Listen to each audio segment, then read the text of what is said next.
आप सबको मेरा प्रणाम। मेरे चैनल के निर्माता शिवा, मैं आप सबका स्वागत करता हूं। उम्मीद करता हूं आपको मेरे वीडियो पसंद आएंगे।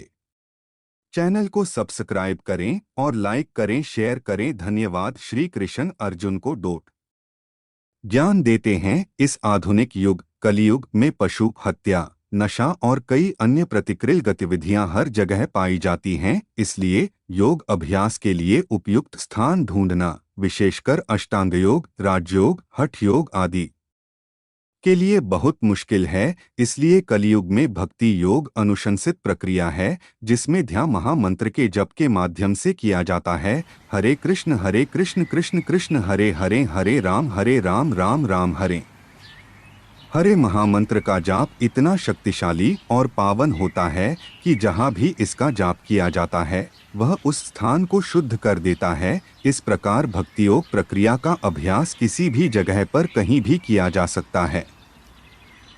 कलियुग में भक्ति योग ही वास्तव में एकमात्र अनुशंसित प्रक्रिया है। एक योगी को सदैव आत्मसंतुष्टि, ज्ञान एवं आत्म साक्षात्कार की प्राप्ति के लिए प्रयास करना चाहिए। ऐसा योगी जो इस दुनिया में सदैव सब चीजों को एक भाव से देखता है, वह अस्थायी प्रकृति की किसी भी वस्तु पर आसक्त नहीं होता। श्री कृष्ण का कहना है कि एक योगी सोना और पत्थर दोनों को एक समान भाव से देखता है। इसका यह मतलब नहीं है कि योगी साधारण वस्तुओं एवं सोने की चमक के अंतर को नहीं समझता, किंतु इसका अथेय यह है कि योगी धन संग्रह से संतुष्टि पाने के विचार से आकर्षित नहीं होता। यह कहा गया है कि धन की कामना ही दुनिया को गोल घुमाती है। यह इस अथेय में सत्य है कि धन की इच्छा ही अधिकांश लोगों को कार्य करने के लिए प्रेरित करती है। लेकिन दुख की बात है कि हम यह भी स्पष्ट स्वरूप से देख रहे हैं कि धन का लोभ आज दुनिया को राजनैतिक अशांति की पराकाष्ठा, जो युद्ध, मृत्यु एवं विनाश, आर्थिक अस्थिरता के साथ साथ पर्यावरण में चरम अस्थिरता की ओर लिए जा रहा है। इसके परिणाम स्वरूप ही प्राकृतिक आपदाएं हो रही हैं एवं प्राणियों की कई प्रजातियां भी विलुप्त हो रही हैं। जब स्थिर मन अनन्य भाव से स्वयं में स्थित होता है तो वह व्यक्ति सभी भौतिक इच्छाओं से मुक्त हो जाता है। ऐसा व्यक्ति योग में स्थित कहा जाता है। जिस तरह एक हवा रहित जगह पर एक ज्योति नहीं टिमटिमाती, उसी तरह स्वयं पर एकाग्रत एक योगी का मन कभी नहीं लहराता। जब योगाभ्यास से मन संयमित और शांत हो जाता है तो वह भौतिक इच्छाओं से अलग हो जाता है। तब वह व्यक्ति स्वयं की अनुभूति कर सकता है एवं आनंद की प्राप्ति करता है। सांसारिक इंद्रियों के दायरे से परे और बुद्धि के माध्यम से प्राप्त शाश्वत आनंद की इस अवस्था में स्थित होने के पश्चात कोई भी वास्तविकता से विचलित नहीं होता। इस स्थिति को डोट प्राप्त करने के बाद वह समझता है कि इससे श्रेष्ठ और कुछ नहीं है और वह बड़ी से बड़ी विपत्तियों में भी विचलित नहीं होता। तुम्हें यह समझना चाहिए कि यह अवस्था जिसमें समस्त दुखों का निवारण हो जाता है उसे ही योग कहते हैं। व्यक्ति को दृढ़ संकल्प और अटूट मन के साथ योग का अभ्यास करना चाहिए। योग का अभ्यास करने के लिए व्यक्ति को उन सभी विचारों का त्याग करना चाहिए जो भौतिक इच्छाओं का कारण बनते हैं और इस प्रकार मन के द्वारा इंद्रियों को वश में करके मन को इंद्रिय वस्तुओं से अलग करना चाहिए। धीरे धीरे बुद्धि के माध्यम से मन को स्थिर करना चाहिए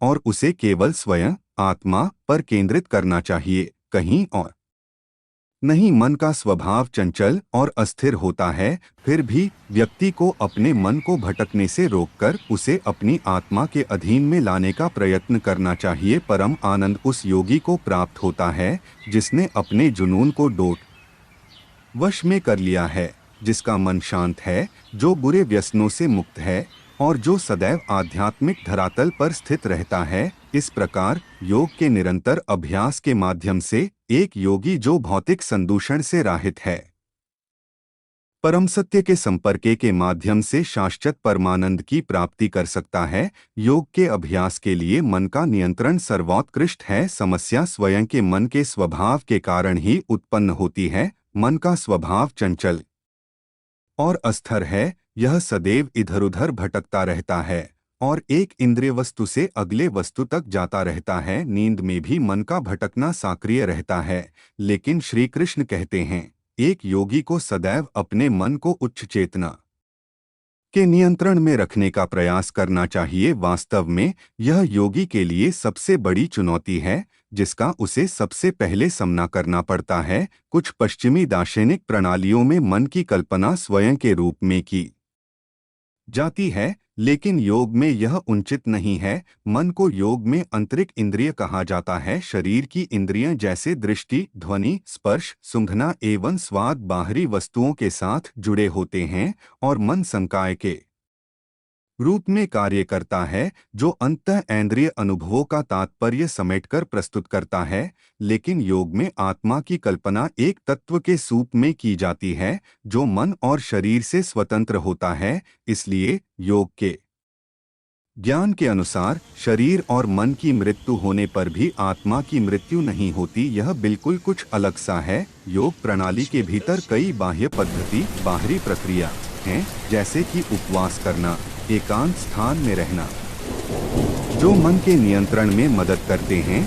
लेकिन मन का स्वभाव वायु की तरह होने के कारण ये बाहरी तरीके अक्सर अपर्याप्त रह जाते हैं। परंतु भक्ति योग की पद्धति में मंत्र द्वारा मन को नियंत्रित करने की अनुशंसा की जाती है। मंत्र शब्द की उत्पत्ति दो संस्कृत शब्दों से हुई है, मन और त्रायते। नियंत्रण करने के लिए मन को मंत्र जप की प्रक्रिया में व्यस्त करने से, विशेष रूप से महामंत्र के जाप से, चंचल मन स्वयं आत्मा पर स्थिर हो जाता है। महामंत्र परम सत्य श्री कृष्ण का प्रत्यक्ष ध्वनि निरूपण है। वैसे तो महामंत्र दोनों ही सर्वशक्तिशाली एवं सर्वाकर्षक है। महामंत्र के प्रभाव से जीवित प्राणियों की वास्तविक पहचान को आवृत करने वाला अज्ञान दूर हो जाता है और महामंत्र की सर्व आकर्षक प्रकृति जप करने वाले के हृदय को परम आध्यात्मिक आनंद से परिपूर्ण कर देता है। इसलिए इन कारणों से मन को नियंत्रित और स्थिर करने के लिए महामंत्र का जप अत्यधिक अनुशंसित है। जो परम सत्य से जुड़ा होता है, वह सभी चीजों